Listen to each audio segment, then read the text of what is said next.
बड़ी उम्र का ये नर खतरा भांप गया है और हाथी भी। शेरनियां हवा की दिशा में इकट्ठा हो गई हैं और इनका हमला होने के बाद बफलो के लिए बचना नामुमकिन हो जाता है।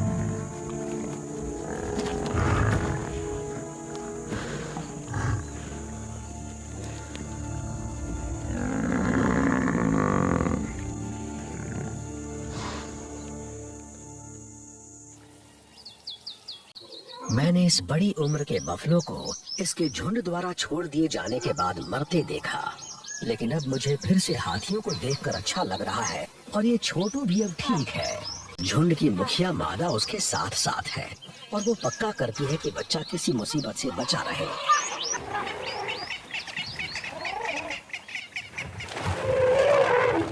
क्योंकि ये शेरनियां अब उसके कुछ ज्यादा ही करीब आ गई हैं।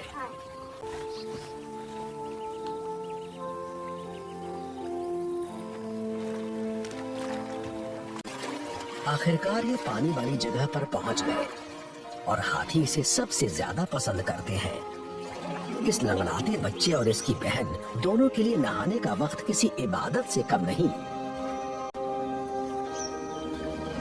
शेरनियों ने भी इस सब को मिस नहीं किया है, लेकिन जब तक झुंड की मुखिया यहाँ रहेगी ये कोई कोशिश नहीं करने वाली। बच्चे आराम से सुरक्षित खेल सकते हैं।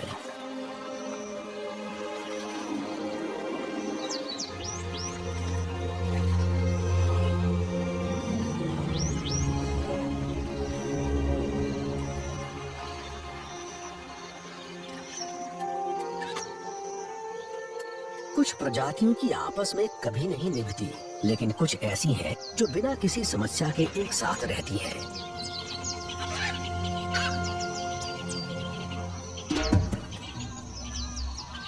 जब बड़ी बिल्लियां तालाब पर नहीं होती तो इस जगह शांति छा जाती है।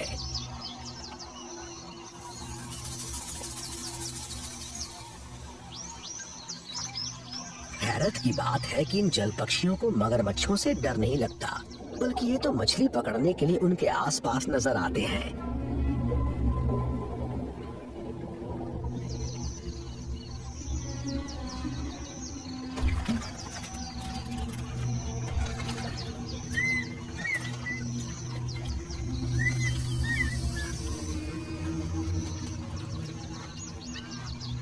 यहाँ मगरमच्छ बड़े शाकाहारी जीवों को खाने के मुकाबले मछलियों को ज्यादा खाते हैं, और जब ये उन्हें पकड़ने की कोशिश करने लगते हैं तो फिर बहुत से इग्रेट्स, हेरन्स और स्टॉक्स की तो जैसे लॉटरी खुल जाती है।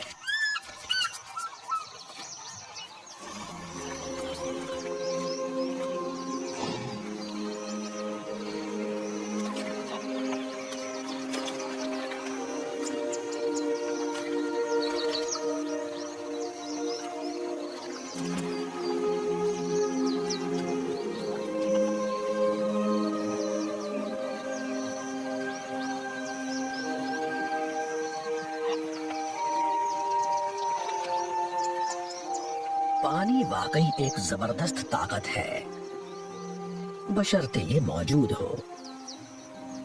दोपहर ढलने के बाद की इस ठंडक में जानवरों के इस स्मार्ट बर्ताव को देखकर लगता है कि उम्मीद अब भी बाकी है।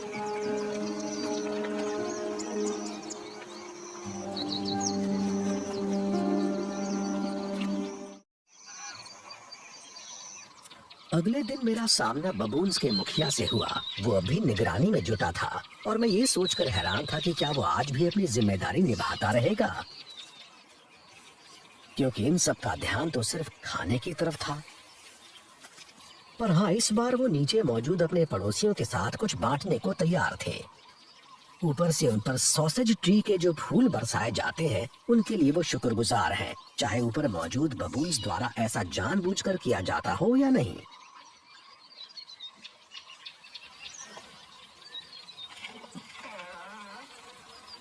लेकिन हाथियों की किस्मत इतनी अच्छी नहीं।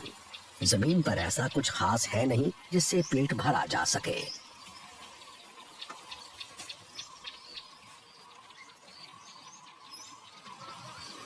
झुंड की सबसे बड़ी हथनी ही सबसे ऊंची डालियों तक पहुंच पाती है, और क्योंकि वो माँ है तो वो ताजा कोपलों को अपने बच्चों को दे देती है।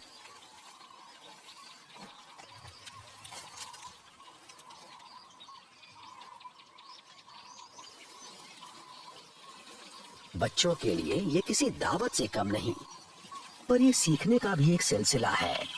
इन्हें पेट भरने में मदद करके इनकी माँ इन्हें ये भी सिखा रही है कि जिंदा कैसे रहा जाए, और ये काफी तेजी से सब सीख भी रहे हैं।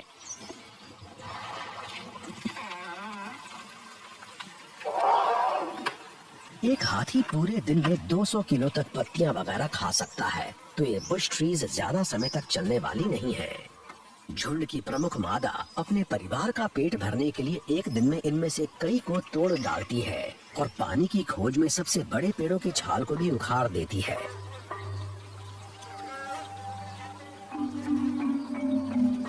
इनकी दावत से बबून्स भी खुश हो जाते हैं। देखिए, कुछ इस तरह से। इन्हें हाथी के मल से बीजों और अनाज को छांटकर खाने में कोई परहेज नहीं होता।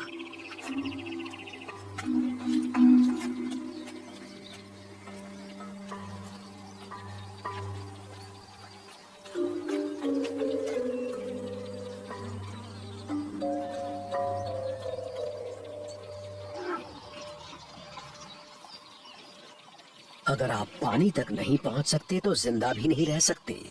बबून का झुंड फिर से रेत की नदी पर लौट आता है। यहाँ सिर्फ वही प्रजातियां जिंदा रह सकती हैं जो जानती है कि पानी को कैसे ढूंढा जाए। ये महारत होती है बंदरों, हाथियों और ज़ीब्राज़ में।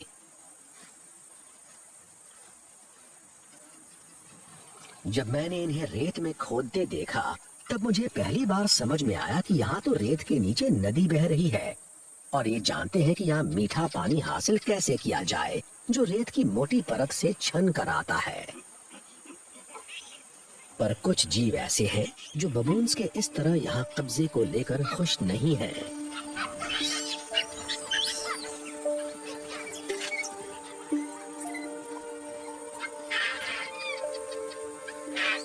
यहाँ से जंगली कुत्ते गुजर रहे हैं। ये नहीं जानते कि इस तरह वाटर होल से पानी कैसे पिया जाता है, और वो बबून्स द्वारा चिढ़ाए जाने से भी नाराज हैं।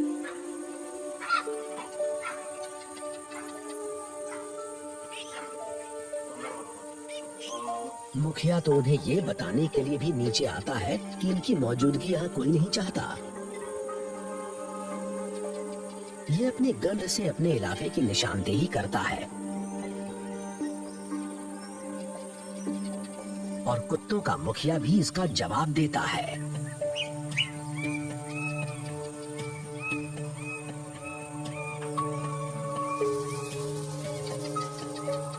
ये एक दूसरे को आंकते हैं पर काटते नहीं।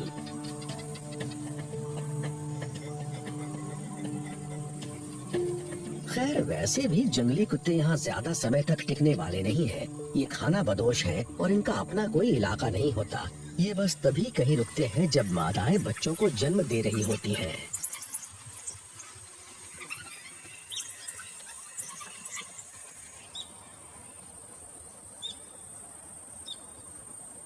मैं न जाने कब से इन्हें पार्क में ढूंढता रहा हूँ, पर मैंने इन्हें पहले कभी यहाँ नहीं देखा।